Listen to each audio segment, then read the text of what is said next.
And I have to ask you, why did you feel it was important to leverage the machinery of government? This is a private business. These are two private individuals.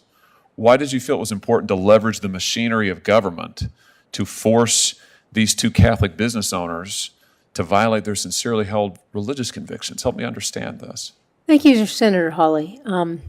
As I indicated with Senator Cruz, that case was 30 years ago, so I apologize if I'm not as precise about all the details, but I can tell you, generally speaking, that we conceded that if the printers had declined to print the materials on account of their opposition to abortion, that there was no basis in law to pursue our claim. The threshold issue in the case is whether that in fact was the facts. My client was a Catholic. She was there to get flyers for Vermont Catholics for Choice printed. She was deeply offended by the suggestion that she wasn't a true Catholic, and that was the reason why the printer wouldn't print the materials. The case never proceeded beyond that stage. We went up to the Supreme Court on what I would call a procedural issue. We went back down, and the case settled, and that was the end of it. Well, I can understand the issue if the government had told your client that she wasn't a true Catholic or a true Hindu or true whatever, given our First Amendment. But we're talking here about a suit against two private individuals, husband and wife, I believe, Malcolm and Susan Baker, who on the basis of their religious viewpoints said that they couldn't print these cards. And you and your client attempted to leverage the machinery of the state. In fact, you were the ones trying to use the machinery of the state to compel these two private individuals to speak. The Senate hearing room fell silent as a tense exchange unfolded that quickly captured the attention of everyone watching. Senator Josh Hawley sat across from a controversial judicial nominee whose past legal arguments had sparked serious concerns about religious freedom in America. What started as a routine confirmation hearing soon turned into a powerful confrontation about faith, free speech, and the limits of government authority. Hawley raised a question that struck directly at the heart of a heated national debate. Can the law force people to speak against their own religious beliefs? As the nominee attempted to explain her past legal positions, the tension in the room steadily increased. The discussion moved from decades-old legal cases to deeper constitutional questions about the First Amendment. Hawley pressed for clear answers, pointing to examples where individuals of faith felt pressured by the legal system to violate their convictions. The exchange became one of the most talked-about moments of the hearing.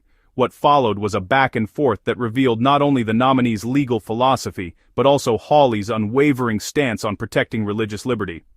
As the conversation unfolded, it became clear that this was about much more than a single case. It was about the fundamental rights of Americans to live according to their faith, without government coercion. Thank you, Mr. Chairman. Thanks to the nominees for being here. Congratulations on your nomination. Justice Robinson, if I could just start with you, I have to say I'm troubled by your history of compelling individuals to express pro-abortion viewpoints against their religious convictions. I'm talking about the Regal Art Press case. I think Senator Cruz asked you a few questions about it. You represented Linda Paquette in 1994, who demanded that two devout Catholics print custom membership cards for an organization that advocated in favor of abortions. When they declined to do so, citing the teachings of their church, you and your client filed a complaint with the Vermont Human Rights Commission and then a lawsuit, and in your briefs, you argued that their decision not to print those materials was invidious, it was pernicious, and it was akin to racial discrimination, which is quite a claim. I mean, it's really quite a claim. And I have to ask you, why did you feel it was important to leverage the machinery of government? This is a private business. These are two private individuals. Why did you feel it was important to leverage the machinery of government to force these two Catholic business owners to violate their sincerely held religious convictions? Help me understand this. Thank you, Senator Hawley. As I indicated with Senator Cruz, that case was 30 years ago, so I apologize if I'm not as precise about all the details, but I can tell you, generally speaking, that we conceded that if the printers had declined to print the materials on account of their opposition to abortion, that there was no basis in law to pursue our claim. The threshold issue in the case is whether that in fact was the facts. My client was a Catholic. She was there to get flyers for Vermont Catholics for Choice printed.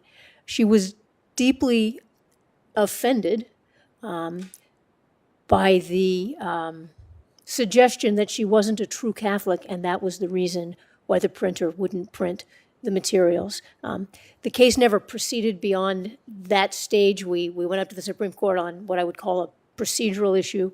We went back down, and the case settled, and that was the end of it.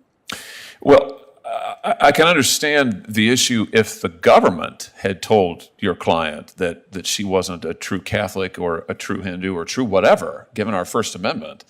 But we're talking here about a suit against two private individuals, husband and wife, I believe, Malcolm and Susan Baker, who on the basis of their religious viewpoints said that they couldn't print these cards. And you and your client attempted to leverage the machinery of the state. In fact, you were the ones trying to use the machinery of the state to compel these two private individuals to speak. And of course, the Supreme Court has addressed this fact pattern in the Masterpiece Cake Shop case since that time, which concerned compelled speech.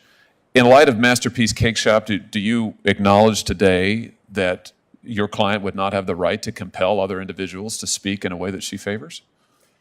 Senator Hawley, I don't read the Masterpiece Cake decision as altering the Smith holding that neutral laws of general applicability apply without regard to a free exercise defense, nor do I understand the court to have resolved the speech claim. As I read the Masterpiece Cake decision, it turned on the fact that the court concluded that the process in the Colorado Civil Rights Commission evinced hostility toward religion, and it wasn't, in fact, a neutral law of general applicability in that respect. So I think this is an important point. So what you're telling me is your view or understanding of the law is that the law can, in fact, compel people of religious faith to speak against their own faith and their own viewpoint. The law can do that. And if it's labeled as neutral, but it just so happens that it compels religious believers to violate their sincerely held religious beliefs, that's okay under the First Amendment. Is that correct? Is your understanding of the law as it currently exists? No, Senator Hawley, I'm not aware that the U.S. Supreme Court has addressed the nuance of a free exercise claim coupled with a free speech claim, which is what you just described. What I referenced earlier was a straight-up free exercise claim, and I think that the U.S. Supreme Court hasn't backed away from Justice Scalia's decision in the Smith case in terms of the applicable law. So you stand by your representation of this client and all of the arguments that you made, including calling the position of these two Catholics, Malcolm and Susan Baker, invidious, pernicious, and akin to racial discrimination. Do you regret any of that rhetoric? Senator, I don't remember the context. I haven't looked at that brief in 30 years.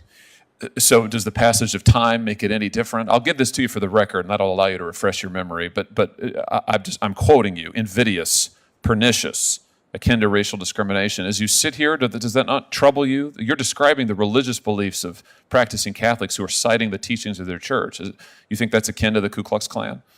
Senator, the threshold question in the case, which I suspect I will find is what we were addressing in that passage, was whether or not this was discrimination against my client on the basis of her religion. And you were saying that these two Catholics who did not want to provide the speech, you engage in the speech your client wanted them to on the basis of their faith, doing so was akin to religious discrimination. Listen, I have to tell you, the last president sent somebody up here to this committee who made that exact argument. It's a Republican who made that exact argument. I voted no. That person didn't get confirmed. I've got profound concerns, Justice Robinson, about your position here. And I have to tell you, the passage of time doesn't do anything to alleviate my concerns. One more question, Mr. Chairman, if I might. Let's shift to criminal law. The Kozłowski case, can you help me understand this case? September term 2017, this is a defendant who was living with his girlfriend and her 6-year-old daughter. The defendant was using box cutters to open boxes. The 6-year-old asks him what he was doing. The defendant held a box cutter to the girl's stomach, told her he would kill her in her sleep, then laughed as the girl ran away. The girl later told her father about the incident, said she was unable to sleep, understandably. This same defendant later convicted of aggravated domestic assault with a deadly weapon. You dissented, saying he shouldn't have been convicted, and you wrote, in part because the blade was covered with plastic, it shouldn't have been considered a real threat, and you went so far as to analogize this to a pillow fight. I've got the case right here. You said this threat in this case is akin to the threat to use a pillow to swat somebody's backside. I have to tell you, this completely baffles me. The threat of a box cutter to a 6-year-old stomach, and the guy says he's going to kill her, and that's akin to swatting her with a pillow. Help! What am I missing here? Thank you, Senator. I think if the picture in your mind is the box cutter that we use to open boxes in our garage, I would understand your perception of The that. picture is the one that is in the record because it's in the case. I can see it. It's right here. It's right here. It's a box cutter. There's a blade. Yeah. He put that to her stomach. The blade was completely covered, Senator, and the question of He threatened law. to kill her. The question of law, well, there were two questions. One was the record and what the record showed, and I understand your description of what you understand the record to have showed. I'd have to go back and look more broadly. But the legal question is whether the definition of deadly weapon in Vermont law was satisfied by that implement.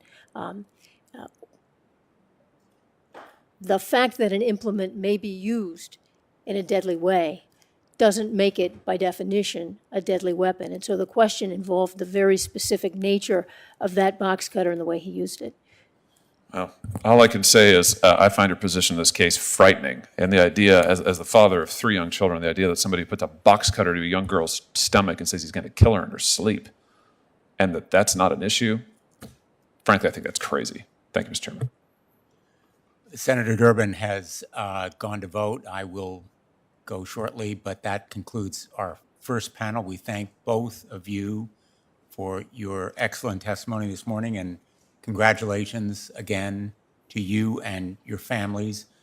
In the end, Senator Hawley's questioning reminded many Americans why confirmation hearings matter so deeply to the future of the Constitution. He did not simply ask routine questions. He pressed for clarity on issues that touch the core of religious freedom and free speech. By confronting the nominee directly, Hawley highlighted the concern that no citizen should ever be forced by government power to speak against their own faith. His persistence showed a willingness to defend the First Amendment, even when the answers became uncomfortable or politically tense. Many viewers saw his approach as a firm stand for the principle that freedom of belief must remain protected in every corner of public life. Hawley's arguments reflected a belief that constitutional rights should never be weakened by legal interpretations that ignore the conscience of ordinary Americans. The exchange ultimately reinforced his reputation as a senator who is willing to challenge powerful institutions when fundamental liberties are at stake. For supporters of religious liberty, Hawley's performance in the hearing served as a strong reminder that defending freedom sometimes begins with simply asking the hard questions.